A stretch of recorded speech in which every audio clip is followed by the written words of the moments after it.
So hello friends, today I'm going to show you how to make this recipe of an amazing plum cake, and I made it on Christmas and it turned out really well. And you don't need to do a lot of preparations for this. You can just make it anytime you want to. It is an eggless cake, and also in the end this video is so long because in the end I'm going to share with you a simple hack how to salvage or how to save your carrot हलवा, गाजर का हलवा अगर आपने बनाया है और अब सब खा के उसे बोर हो गए हैं, थोड़ा सा बचा हुआ है, उससे आप एक बहुत ही अमेजिंग केक बना सकते हैं। वो मैं एंड में शेयर करूँगी। अगर आप उस नहीं देखना चाहते तो you can just simply skip it. तो ये मैंने प्लम केक बनाया है और ये बहुत ही अच्छा है। आप काफ़ी दिन तक इसे स्टोर करके भी खा सकते हैं। ये जो है वो कैरेट केक है जिसपे मैंने बटर क्रीम आइसिंग की थी, which tastes well, looks good and is also really easy to make. तो you can try this as well. For now हम plum cake की रेसिपी डिस्कस कर लेते हैं. So to make this amazing spongy eggless plum cake, first of all, to a bowl I am adding this 50 grams of molten butter. I just melted in the kadhai. If you're using softened butter, that is even better. And so I always take half butter, half oil, so that the cake is light. So to this I'm adding 50 grams or 2 tablespoons of oil, and this herein goes 3/4 cups of brown sugar. So you might think sugar is little less, but actually we're going to add a lot of other sweeteners, so just wait for it. Here I've added curd, which is the egg replacer over here. I've added 4 tablespoons of curd and around 1.5 tablespoons of honey. So this honey and the brown sugar, it all brings that brown color to the plum cake. And herein goes the jam. So this is really important. So we're adding honey and jam and sugar, so we have to really keep a check on how sweet the cake is going to be. So how much you want it to be sweet. And then herein goes the orange rind. If you want to know how to procure this orange rind, you can watch my other video on carrot cake.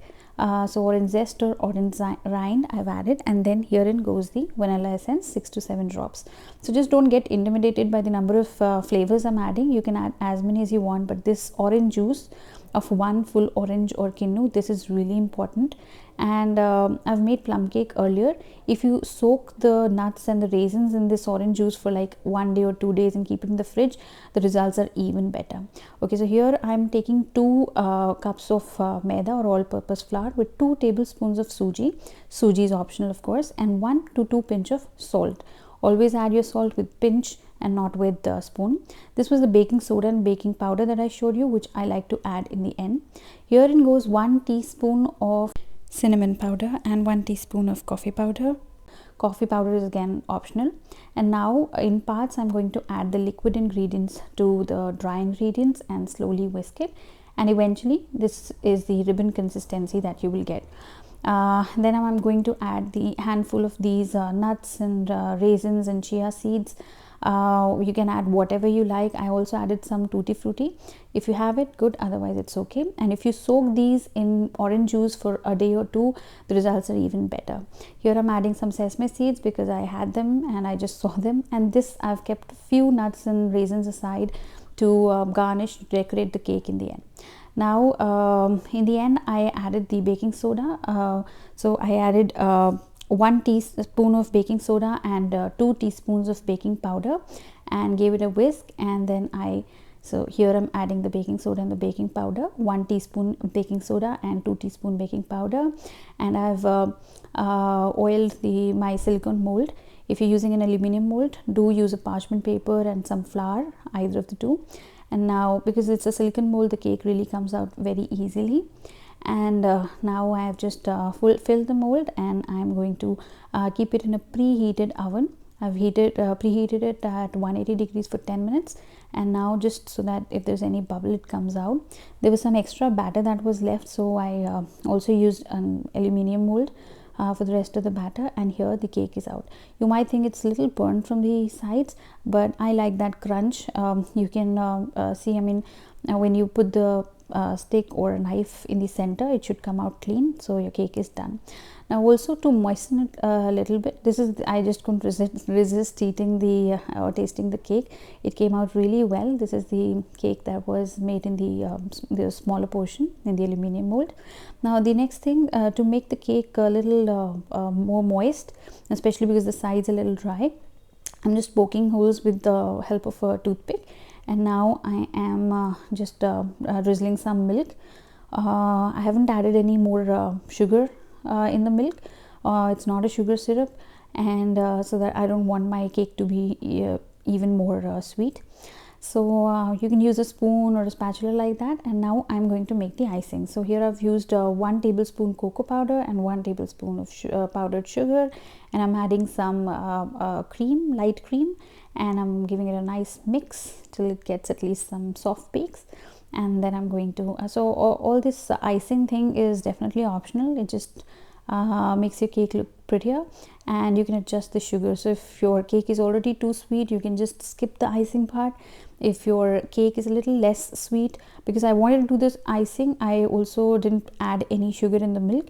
If you don't want to do any icing and you want still your cake to taste a little sweeter than what it is already, then you can add some sugar in the milk, or you can just make a sugar and water syrup and add, or add some flavor like cinnamon in that. It's your choice completely. So now I'm just spreading the icing, the chocolate icing. I've roasted the rest of the nuts that I had kept for garnishing, and now in the microwave I'm going to melt this small white chocolate, 1 small white chocolate, and just drizzle it with the help of a fork. I usually don't do too much of icing. This is a little bit that I tried, and it looked really pretty, really nice. And now I'm putting the nuts on the sides, some cranberries and some blueberries to give it a bright color, and of course they taste really well. Next, you can just see how the cake looks, and all of us really enjoyed it. And you can just see over here that I'm cutting the cake, and it is so soft and so spongy, and it is also a very dense cake. The sugar was just appropriate, so you have to really keep an eye on that, because you're going to add 3 kinds of sweetness, so you should see that it is not too sweet. The color is this brown is the perfect color for a plum cake.